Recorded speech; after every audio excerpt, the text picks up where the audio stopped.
आज मास्टर जी की पुण्यतिथि पर मुझे वो पल याद आता है, वो घड़ी याद आती है जब मास्टर जी ने मुझे घर से गोद लेकर मेरे माँ और बाप से कहा था कि बच्चा मुझे चाहिए, इसको मुझे राजनीति में निकालना है।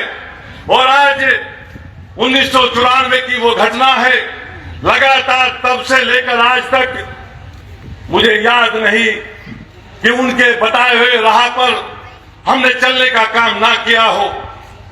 मुझे याद आता है वो शादी का समारोह वो इसी फील्ड में था, कितनी बारिश 1994 की उस हमारी बहन की शादी में हुई थी, वो भी मुझे यहाँ बैठकर पल पल याद आ रहा था। और जब मास्टर जी की अंतिम यात्रा आई 1999 में, लाखों लोग आए, जनता ही जनता थी, वो पल भी मुझे याद आता है। और मास्टर जी के वो शब्द भी मुझे याद आते हैं। मृत्यु से 10 दिन पहले जब आखिरी बात उन्होंने मुझसे की, मुजफ्फरनगर से मैं वो आए बाबू हुकम सिंह जी के पास से, और मुझे मेरे घर पे उतारने के बाद चल दिए, फिर गाड़ी रोक दी।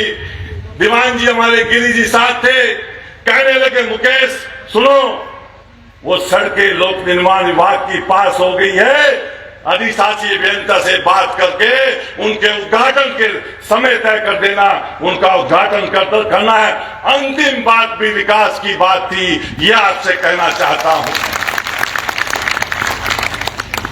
ऐसा संत, ऐसा महात्मा, ऐसा नेता इस क्षेत्र में ना पैदा हुआ है ना होगा। उनके वसूल उनकी बात पल पल याद आती है। पहली बार जब 1996 में वो निर्दलीय एमएलए बने, शपथ हुई तो मैं भी साथ गया।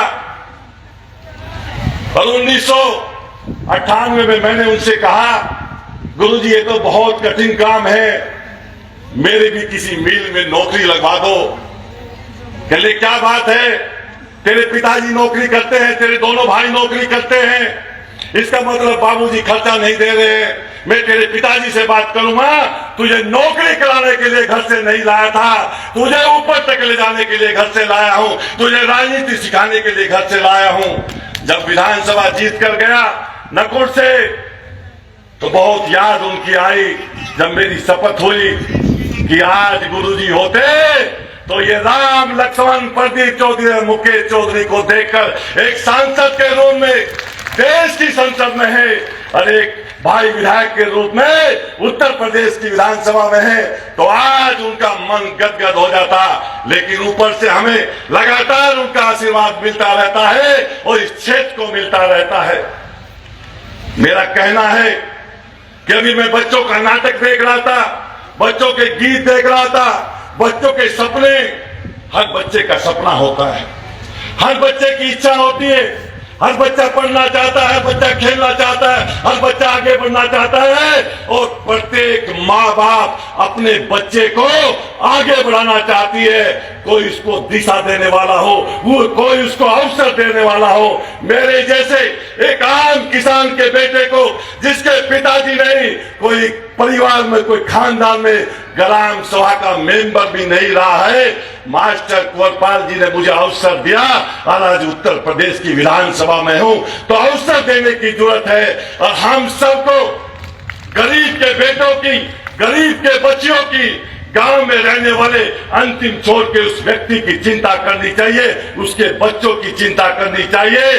पता नहीं किस गरीब माँ की कोख से कोई रमैया जैसा बेटी पैदा हो जाए, उस बेटी को हमें अवसर देना चाहिए, उसकी पढ़ाई की चिंता करनी चाहिए।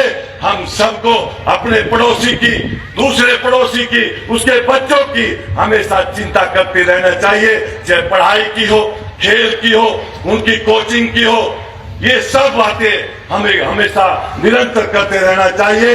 आज अभी नाटक में बच्चे और बच्चियां स्कूल में छेड़खानी की बात, लड़के लड़कियों के पीछे जाने की बात कर रहे थे।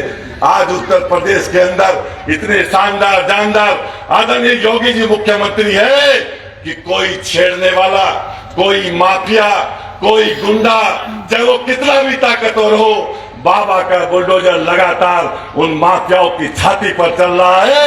और 2022 के इस चुनाव में वो बुलडोजर पहले 12 घंटे चलता था, अब वो 24 घंटे चलता है। उसमें लाइट भी आप लोगों ने लगा दी है। और फिर 2024 आ रहा है। मेरे भाई आदरणीय चौधरी प्रदीप जी को फिर इस लोकसभा से हम सब ने भारी बहुमत से जिताकर भेजना है। आज हम सब लोग मिलकर यहाँ से ये पढ़ ले।